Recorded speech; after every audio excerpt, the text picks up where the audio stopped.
Ganitong luto sa balat ng baka. Gawin mo to mga kadayo. Siguradong magugustuhan mo. Tara, samahan mo ako magluto.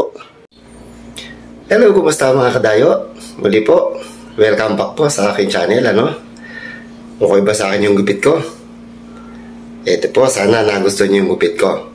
Ngayong araw mga kadayo ay magluluto po ako ng balat ng baka, Pwede itong pangulam, pwede rin pampulutan. Ayan, samahan nyo mga kadayo. Hindi ko na kayo pahihirapan dahil ang ginawa ko, ginayat-gayat ko na po yung balat ng baka, pinalambot ko na rin po siya.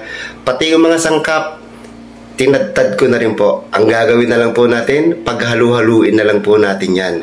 Dahil yung balat ng baka po ay malambot na po yun. Pati yung mga sangkap niya, lahat po ay nakahanda na. Tara mga kadayo, samahan niyo akong gumawa ng pulutan na pwedeng pangulam. Tara!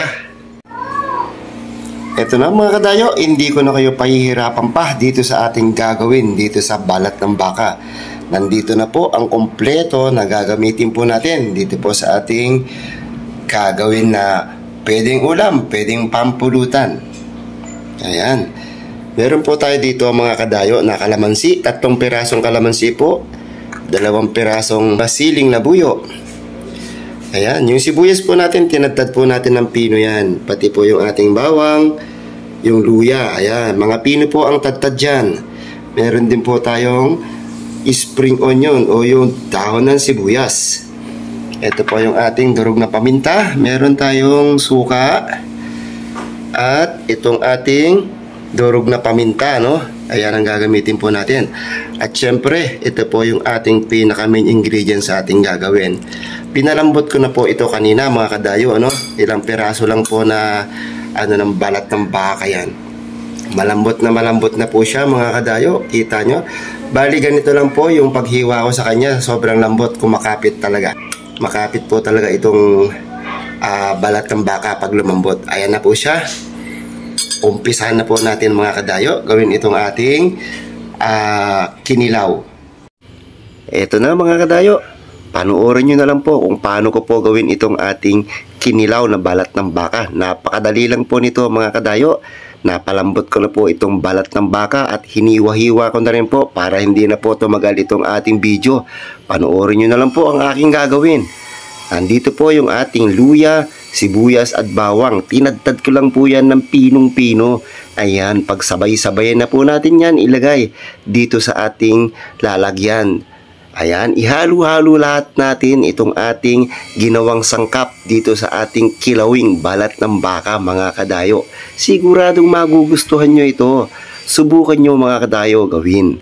Meron akong 2 sili rito, yung siling na buyo.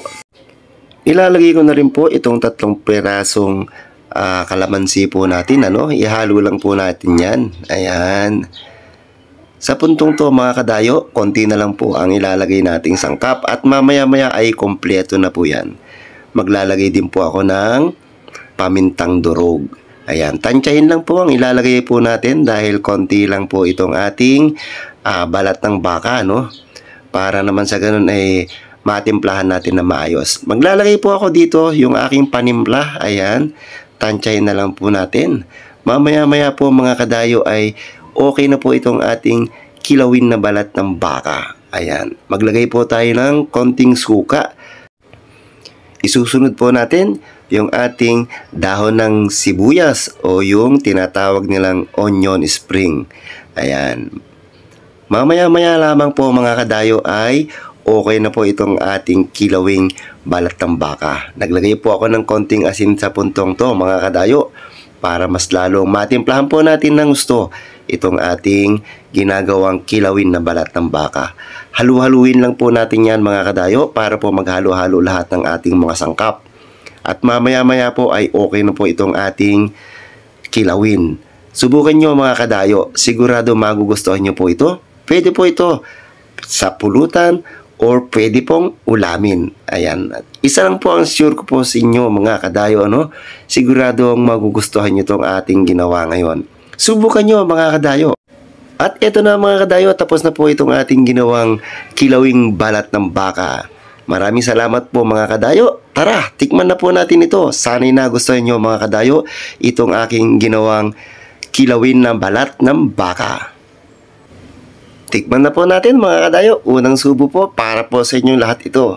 Ayan, maraming salamat po mga kadayo sa inyo pong panonood. Hanggang sa muling video po natin. God bless po sa ating lahat. Ingat po tayo palagi.